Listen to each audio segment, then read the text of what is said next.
বড়লোক ঘরের ছোট বউ সিরিয়ালের ১৫৭তম পর্ব দেখার জন্য ভিডিওতে লাইক দিয়ে দেখতে থাকুন। আমরা দেখব পিসিমা রেগে অহনাকে বলছে, সময় আসতে দে, তোর সব অহংকার বের করে দেব, শুধু অপেক্ষা কর। খুব বড় সতী সাবিত্রী হয়ে সবার সামনে থাকোস না, তুই দেখিয়ে দেব তোকে আমি। সেই সময় অহনা বলছে, কি করবেন আপনি পিসিমা? আমি যেটা দেখাই না ভেতরেও আমার সেটাই। আপনাদের মতো গিরগিটির মতো রং বদলায় না। এখন আমার দেরি হয়ে যাচ্ছে, আমাকে যেতে হবে। এরপর অহনা অর্জুনের সাথে অফিসে যায়। তখন অহনা অফিসের ভিতরে ঢোকে। সেই সময় অহনার স্টাফরা বলছে, আপনি নতুন তাই না, আজ জয়েন করেছেন? তখন অহনা হেসে বলছে, জি। এরপর দেখা যাচ্ছে অহনার স্টাফরা অহনাকে আবল তাবল কথা বলছে, টাকা কাট করার কথা বলছে, অহনাকে ধমকাচ্ছে, তাদের কথা মতো না চললে অহনাকে সেখান থেকে তারা তাড়িয়ে দেবে। সেই সময় তখন অহনা সবটা বুঝতে পেরে রেগে বলতে লাগে, আমাকে না এভাবে ভয় দেখিয়ে ধমকিয়ে কোনো ফায়দা নেই, কারণ আমি আমার কাজ আমার মতোই করব। কারণ এই টাকা কাটার মাধ্যমে না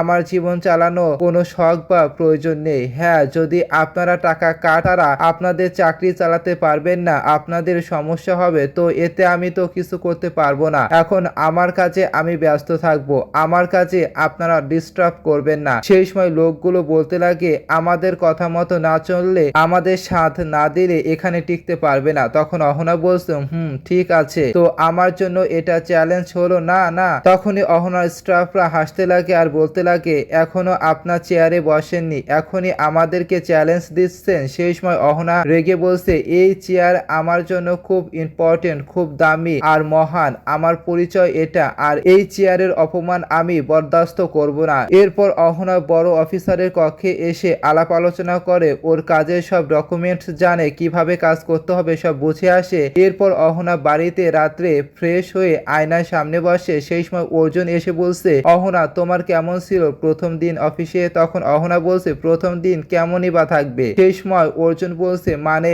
এক্সপিরিয়েন্স কেমন ছিল, তোমার স্টাফরা কেমন ছিল, ওনাদের সাথে কথা হয়েছে? আচ্ছা অফিসার, আই মিন তোমার বসের সাথে দেখা হয়েছে? তখন অহনা বলছে, হ্যাঁ দেখা হয়েছে, কিন্তু ওনার থেকে বেশি আশা করা যায় না। যদি সত্যি বলি তাহলে আমার কাজের জায়গায় পরিবেশ না বেশি ভালো না। সেই সময় অর্জুন বলছে, তুমি একদিনে কিভাবে জেনে গেলে সেখানকার পরিবেশ ভালো না? সেই সময় অহনা বলছে, আমার অফিসের স্টাফরা সব বেঈমান, ওখানে সবাই কাটমানি করে, কমিশন বেচে চলে। তখন এই কথা শুনে অর্জুন অবাক হয়ে যায়। তো বন্ধুরা, কেমন লাগলো কমেন্টে জানিয়ে দেবেন।